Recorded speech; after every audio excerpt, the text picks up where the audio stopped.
ఇప్పుడు మాకు వచ్చిన సమాచారం ప్రకారం ఏంటి అంటే సుమంత్ గారి మీద అభియోగం ఏంటి అంటే సుమంత్ గారి మీద అభియోగం ఏంటి అంటే ఉత్తమ్ కుమార్ రెడ్డి గారు హుజూర్ నగర్ కాన్స్టిట్యున్సీలో డెక్కన్ సిమెంట్స్ అనేది ఉన్నది. డెక్కన్ సిమెంట్స్ లో ఉన్న ఆయనని మా సుమంత్ ఓఎస్డి అతను పిస్తల్ పెట్టి ఎక్స్టార్షన్ చేసిండ్రు అని చెప్తున్నారు.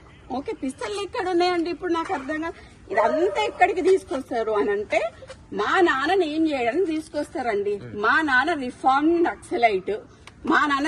నక్సలైట్ కాబట్టి ఎటు చేసి ఏదన్నా ఇవన్నీ కుట్రలు అన్నీ మా నాన్న పేరు మీద ఇప్పుడు వాళ్ళతో ఒక 4 దెబ్బలేసి పోలీసు వాళ్ళని చిన్నప్పటి నుంచి చూస్తాను సార్ నేను.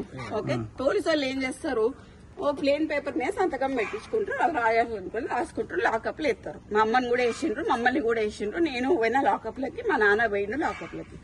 ఇప్పుడు మా నా భయం ఏంటంటే మా నాన్నకి సెక్యూరిటీ లేదు.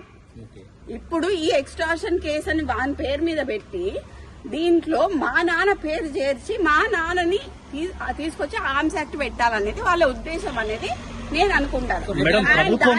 దాంట్లో కూడా ఫర్ యువర్ కైండ్ ఇన్ఫర్మేషన్ మాకు వేం నరేందర్ రెడ్డి గారు చెప్పిన ప్రకారం ఏంటి అంటే ఉత్తమ్ కుమార్ రెడ్డి గారు ఇచ్చారని చెప్పారు. మేము ఉత్తమ్ కుమార్ రెడ్డి గారితో మాట్లాడితే నేను అసలు ఇవ్వలేదు, ఒక కంప్లైంట్ కూడా రాయలేదు, నాకు కంప్లైంట్ తో సంబంధం లేదని ఉత్తమ్ కుమార్ రెడ్డి గారు చెప్పారు. మీరు ఇప్పుడు ఇక్కడ నుంచి పోయి ఉత్తమ్ కుమార్ రెడ్డి గారి ఇంటికి పోయి మీరు క్లారిఫై చేసుకోండి, ఉత్తమ్ కుమార్ రెడ్డి గారితో క్లారిఫై చేసుకోండి ఏమన్నా కంప్లైంట్ ఇచ్చారా అని. ఎందుకంటే మాకైతే క్లారిఫై అయింది. ఆబ్వియస్లీ వేం నరేందర్ రెడ్డి గారు ఉంటారు, కడియం శ్రీహరి గారు ఉంటారు, మన మాకు వరంగల్ అందరూ అదే కదండి. అంటే సీఎం ఇన్వాల్వ్మెంట్ లేకుండా కంపల్సరీ ఉంటుందండి. సీఎం ఇన్వాల్వ్మెంట్ లేకపోతే ఇదంతా ఎందుకు జరుగుతుంది?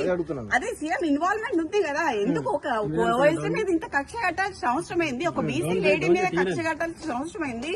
ఒక క్రౌడ్ పుల్లర్ అండి. మై ఫాదర్ మా నాన్న first MLC, unanimous MLC in the whole country అండి. కొండమురళి టీఆర్ఎస్ నుంచి నించున్నప్పుడు కాంగ్రెస్ వాడు కానీ బీజేపీ వాడు కానీ నామినేషన్ వేయలేదండి. That is my father. They are strong leaders అండి. వరంగల్ ఇలా 5 నియోజకవర్గాలని ప్రభావితం చేసే కార్యకర్తల